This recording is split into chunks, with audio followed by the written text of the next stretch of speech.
What's going on, guys? Aero here, and welcome back to another video. Now in today's video, guys, it has finally happened. Pokemon Scarlet and Pokemon Violet has been completely data mined, and we pretty much know this game inside and out now, as tons of information has been leaking for the past couple of days as people have been going through the files for these games and have been finding pretty much everything there is to know in terms of all the little things that they changed, the hidden things that we don't know about yet, pretty much everything there is to know. So I've been waiting a little bit so that I could make this video and just compile everything together and have all the leaks together inside of this one video for you to watch. Now, in case it still wasn't somehow clear, this video is going to have massive spoilers about the game. We're not going to be talking about the story or anything, but there is going to be spoilers on mechanics and hidden details and elements that they haven't talked about. So if you still want to be surprised by all of that, then definitely click off this video and go watch something else. But if you're interested in that type of stuff, once again, we're not covering the main story or anything like that. But if you're interested in all of the other information, then definitely keep watching. Now, real quick before we get started, I just want to let you guys know that I am partnered with Best Buy now, and so there will be links below in the description and the pinned comment to Pokemon Scarlet, Pokemon Violet, and even the double pack. If you click those links and then pre-order from there, you can really support me and help out the channel a lot, so I would really appreciate it. And Best Buy is awesome because they'll actually give you free shipping and send the game right to your house day one. So if you want to play the games the day that they're available and have them delivered right to your doorstep, then definitely consider pre-ordering from the links below in the description or the pinned comment. I would really appreciate it. And these games are looking pretty cool, so I know a lot of you guys definitely want them.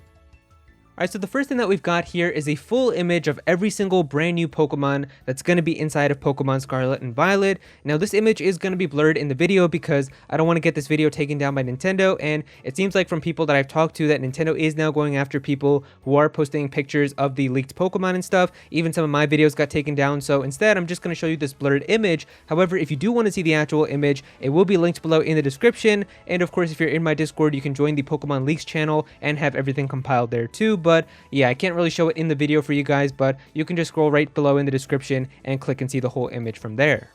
Now, this video is really just going to be me talking about all the new information and the leaks that we learned from the data mine, but the stuff that you're going to see on screen is just going to be like trailer footage and gameplay that we already have, just so that the video doesn't get taken down, but you can listen to all the new information there is to know about the game.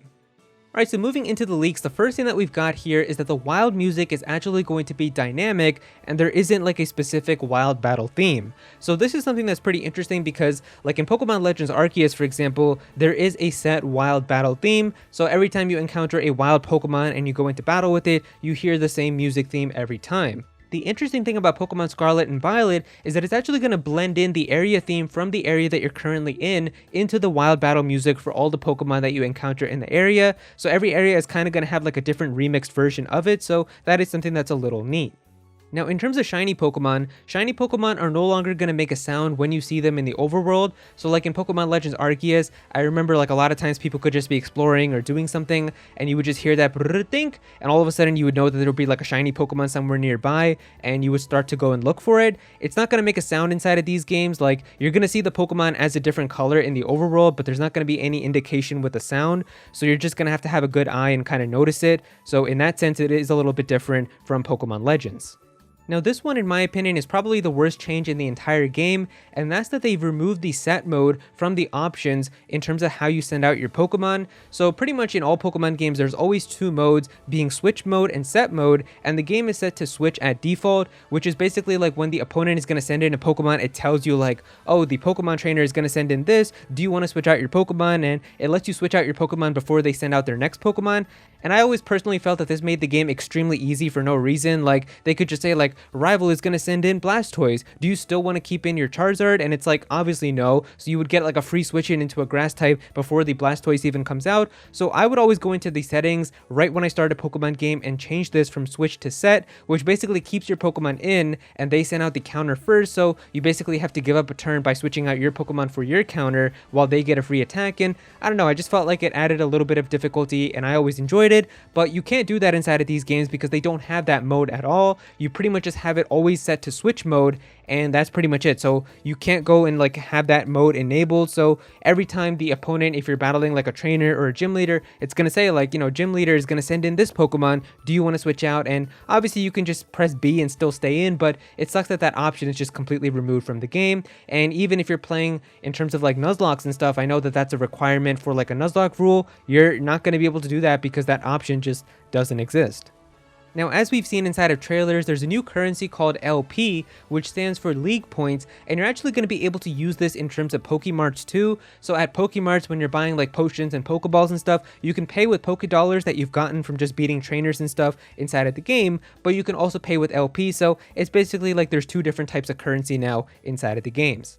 Now here's a huge one for competitive players. It says that you can change the Tera type for a Pokemon by trading in 50 Tera shards. Now Tera shards are going to be items that are just going to be littered all around the world. There might be an easier way to finding them. We haven't really discovered it, but I'm sure people are going to discover like a farming method. But basically what happens when you get these Tera shards is that you can trade them in, and once you get 50 of them, you can change a Pokemon's Tera type. So this could be really good because like let's say you have a Pokemon like Tyranitar or like a shiny one that's like really good. You have everything that's perfect, but obviously with the competitive style in this game and how everybody's going to be terastallizing, you would want like your Tyranitar to have like a ghost type, Tera type or something, so that you could do that if your opponent is going to be using like close combat or something. You could be able to do like a really good read on them. So like let's say that you don't have that for your Tyranitar and instead it's like an ice type or something that you don't want, you're going to be able to trade in these Tera shards and then be able to change its typing. So that's going to be really good because it means that every Pokemon does have potential to have its Tera type be changed. Now, because there's no level scaling inside of these games, all of the areas inside of the Paldea region are actually going to be named a number so that you can kind of gauge the difficulty for what number you're at. So once you have the full freedom to go anywhere you want, if you go to like Area 2, for example, it's going to have like Pokemon and trainers that are going to be very similar to where you're currently at with level 7s and 8s and 9s. But if you venture out and find yourself going to like Area 5, then that's when all the trainers and wild Pokemon are going to be in like level 50 range. So it'll be kind of up to you to be able to kind of read that and kind of gauge for if you want to keep going there, but it is going to be like a kind of set path kind of given to you where if you follow the numbers you can do that in like the way that the game I guess is recommended, but you can technically go anywhere you want.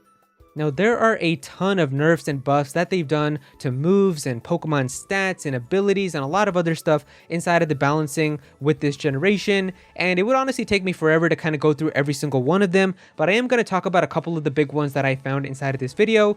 And I mean, a couple of Pokemon even got some pretty nice buffs, and one of these is Gallade. Now, Gallade was always a Pokemon that I really enjoyed, and it seems like its ability is going to be getting a buff where it's going to have an ability now called Sharpness, which is basically going to increase the power of slashing type moves. And this is really good because you can actually have it have increased damage for stuff like Leaf Blade and Psycho Cut and stuff like that. So it's a really good ability that's definitely a nice buff on this Pokemon. Now, two abilities that got a big nerf inside of this generation were Defiant and Contrary, where now these abilities are only going to activate once and then never for the rest of the battle.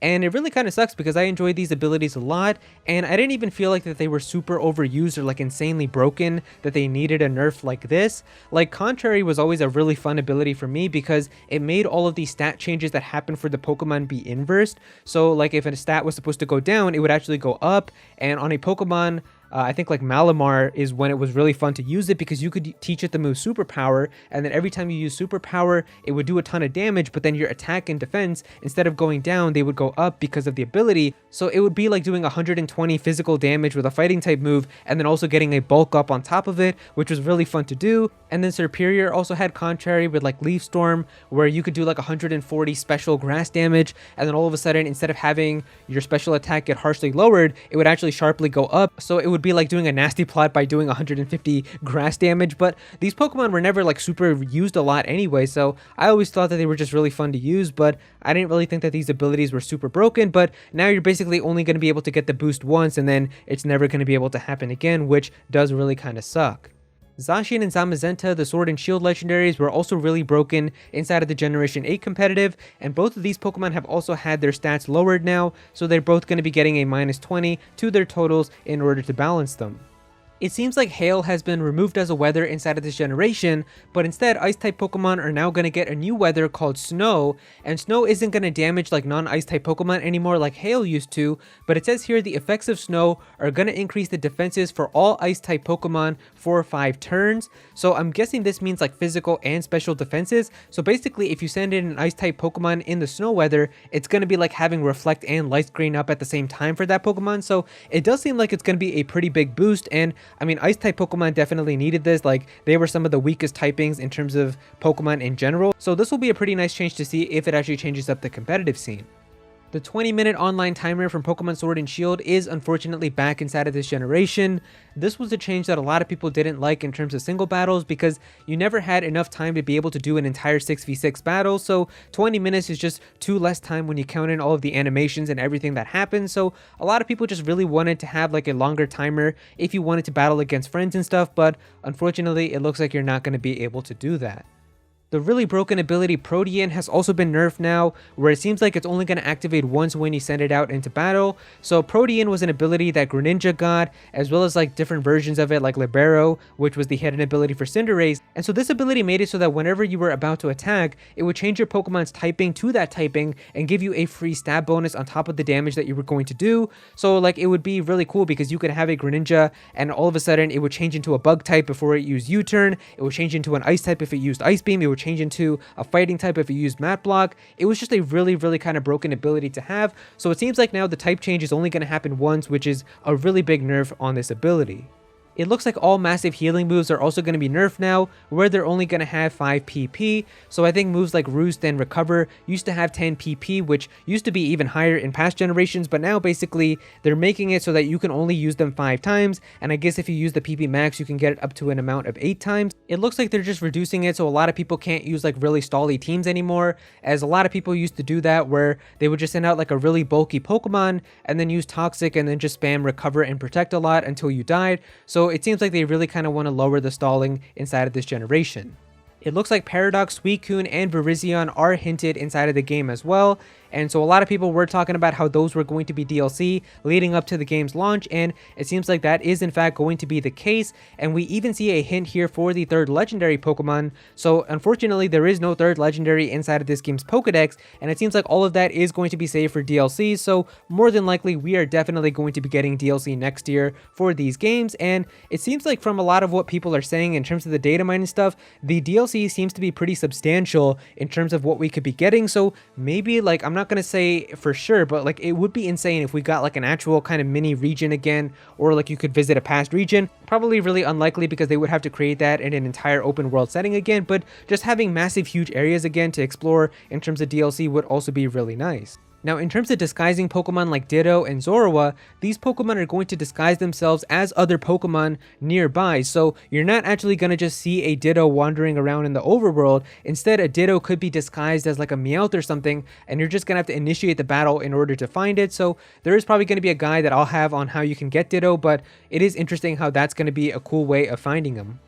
Now, in terms of the post game, it seems like there is going to be gym leader rematches. You're going to be able to encounter legendary Pokemon, and there's going to be some type of battle contest which is going to be happening at the school, but there isn't going to be any type of post battle facility. So nothing like the Battle Maison or the Pokemon World Tournament or like a Battle Frontier or anything like that. So maybe that could be added in terms of DLC, because I think they did add like the Galarian Star Tournament or whatever it was called in Pokemon Sword and Shield's DLC, so it's possible that maybe something like that could be in the DLC for these games. Any brand new attack from Pokemon Legends Arceus is going to also be inside of these games, so that's pretty cool. And then we also have a really big change here for how eggs can be found. So as we know now, eggs are going to be a part of that Pokemon Picnic feature, and you're going to be able to encounter them in Pokemon Picnics in the basket. I'm probably going to have an entire breeding guide out at some point right before the game comes out and stuff, like to go more in depth with it. But it seems like now that in terms of eggs, you can also encounter them while you're AFK, so you don't have to be like walking around or like doing stuff in the game. You could pretty much just open up a picnic and leave the game open, and you're still going to be able to find eggs. So that's pretty nice to have, because you can be able to do that even while you're doing some other stuff on the side. So that's a pretty nice little change. Also, a pretty big balance change that I forgot to mention is that the move Scald now is only going to be able to be learned by the mythical Pokemon Volcanion. It's basically the signature move of that Pokemon now, and no other water type Pokemon or any other Pokemon can learn that move. So I guess they just didn't like giving you a decently powered water type move that also had the ability to burn others, because that was a move that was used a lot in competitive play, and you were able to use that to kind of suppress a lot of physical attackers by burning them. So they pretty much want no other Pokemon except for Volcanion to learn it, and because it is like a steam Pokemon that's fire and water, I guess that does make sense. And finally, the last piece of information that we have is about the length of the game, and it seems like that the entire length of the game, if you're rushing through everything in terms of beating the main story and skipping all of the trainers, is going to be about 22 hours, which is already kind of the length of Pokemon Sword and Shield just in general. So it's pretty crazy because if you take your time with this game and really battle all the trainers, try to explore these open areas as much as you can, find all the hidden items and everything, you could be looking at a solid like 40+ hour game, just like how Pokemon Legends Arceus took me a really long time to beat too. So I'm actually very happy with these longer style Pokemon games. I really like them, and I always hated kind of just knocking out an entire Pokemon game inside of a weekend. So you're really going to have a lot of fun if you decide to take your time with these games. But yeah, there you go guys, that is pretty much all the new information that we have right now about Generation 9 with Pokemon Scarlet and Violet from the data mine of the games. If you guys enjoyed this video, then definitely be sure to click that like button and also comment down below and let me know what you guys think about all this. How are you guys feeling about all this information? Definitely be sure to comment down below and let me know. If you're new to this channel, then please be sure to subscribe. I'm definitely going to have some more Pokemon content in the future, so definitely be sure to subscribe so you don't miss out on that. Click on that bell to become a part of the notification squad. Go follow me on Twitter at @Aero so you can be featured in videos, and also join my Discord server as well. We've got a bunch of people in there who are always talking about Pokemon and Smash Bros. And Nintendo, so definitely be sure to join that. And yeah, that's pretty much it. Thank you so much for watching.